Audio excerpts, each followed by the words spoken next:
start out, let's look at how women currently consume fashion. I started 99 Dresses a couple of years ago when I was 18, and I'm now 21, so I am the baby on this panel of speakers. So just keep in mind when I'm talking about the way women consume fashion, I'm talking on behalf of my demographic of young, fun, social, cash-strapped Generation Y girls. So let's start out with a question.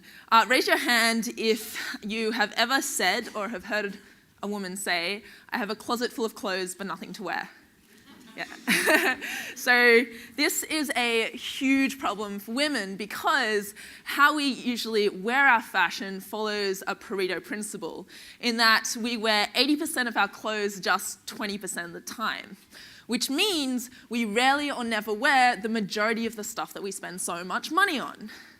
Why is it that I can go into Zara one weekend and I'll spend $500 on brand new clothes and I get really excited and I bring them home and I try them all on and then I wear them for like a week and then a week later I'm like, I'm bored. I put them in the back of my closet. I'm like, ooh, I want to go buy something new.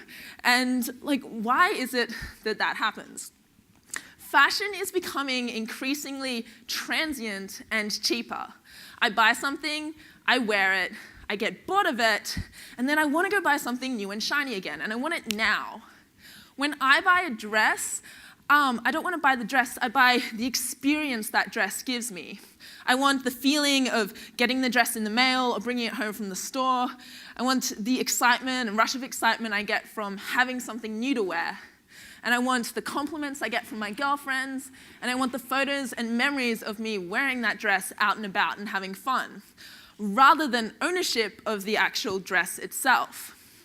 And with more and more women posting photos of them wearing their fashion out and about on social media sites like Facebook and Instagram, young women are becoming more and more conscious about not being seen in the same outfit over and over again. So the bottom line is, we want everything. But how do we get everything if we've got limited resources, especially the obvious one being money? Well, traditionally, women would swap and borrow clothes from their girlfriends. And they do this in an offline manner. And I do this all the time with my sister, whom I live with in Sydney. And also, I went to an all-girls Sydney boarding school, and there was a very common activity amongst all the girls there. The web is creating hyperconnectivity between people. So we can take what's been traditionally an offline activity organized in an ad hoc manner, and we can go and formalize it and turn it into something that has a lot of scale. And this doesn't just apply to the fashion industry. Collaborative consumption, which is this growing trend of sharing resources, is massively disrupting industries as we speak. So Airbnb.com is a great example of this, and it's just one of many. So by allowing ordinary people such as you and me to rent out our spare room, our bed, or even our entire apartment to travelers, Airbnb has reached a valuation in excess of $1 billion and booked over 10 million guest nights on their platform in the space of a few years. So if you think about it, that's 10 million nights that would otherwise have been spent in a hotel. So that's massively disruptive to the hotel industry. So we'll have a look at how fashion. Now we'll have a look at how fashion collaborative consumption applies to the fashion space. So we'll start out with one model, which is the rental model. So Rent the Runway is probably the best example of this.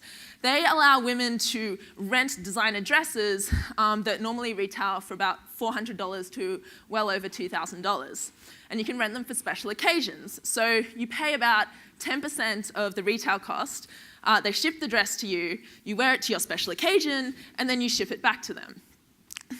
So this is perfect for higher-end designer dresses that you wear for special occasions because ordinarily, what do? You have a special occasion, you go out to the store, you spend $200, $300, $400 on a dress that you only end up wearing once.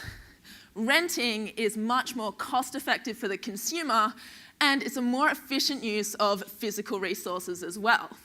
And you'll also notice that the consumer doesn't care about ownership of the dress. She only cares about the experience that she has in the dress at her special event. And Rent the Runway is creating that Cinderella experience for her. The second type of collaborative consumption model is redistribution, which basically means markets for reselling products. So 99 Dresses is an example of that. When I was 18, I looked in my wardrobe and I'm like, I do not wear the majority of this stuff. It's perfectly good. I'd spent thousands of dollars on all these clothes, and I was frustrated. And so I'm like, I had this idea. I thought it would be cool if we combine the unwanted fashion owned by millions of women into a giant infinite closet. So women can upload their unwanted clothes into this infinite closet and sell them to other girls for a virtual currency called buttons. And then they can spend those buttons on anything they want in the infinite closet.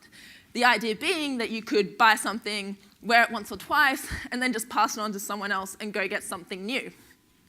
So I had this idea, I put it on a Facebook page, just to see if anyone else thought it was cool, and it spread like wildfire throughout Australia. So I had thousands of fans of this non-existent product, and that's how 99 Dresses got started. So women want a solution to this problem, and I'll tell you, like, the real challenge is providing them with that solution that's fast, easy, and completely frictionless for them. So we'll just go through some of the advantages of collaborative consumption in the fashion space. So we're making more efficient use of resources by creating a system where an item is being worn perpetually by a variety of different people rather than being worn on the odd occasion by an individual person. So that's more efficient use of resources, which creates a more cost-effective solution for wearing fashion. So if you were to go out and buy a dress for $500 and wear it once to a party and then you can't be seen in it again, so it just sits in your wardrobe, that dress is $500 per use. But if you take that $500 dress and it can be worn by 10 different girls to 10 different parties, suddenly it becomes $50 per use. So it's much more cost effective. It's also more environmentally friendly for obvious reasons because we're sharing resources, so we need to consume less of them. And also we get more choice. So if you combine fashion collections with lots of other girls, you have more clothes to choose from. You could theoretically wear a new outfit every day. So to wrap up, I thought I'd just share with you my vision of how I see the future of fashion consumption. I envision a world where if you want to buy a new dress from your favorite online fashion retailer, you have the option of purchasing that dress brand new from the retailer or pre-loved from another woman.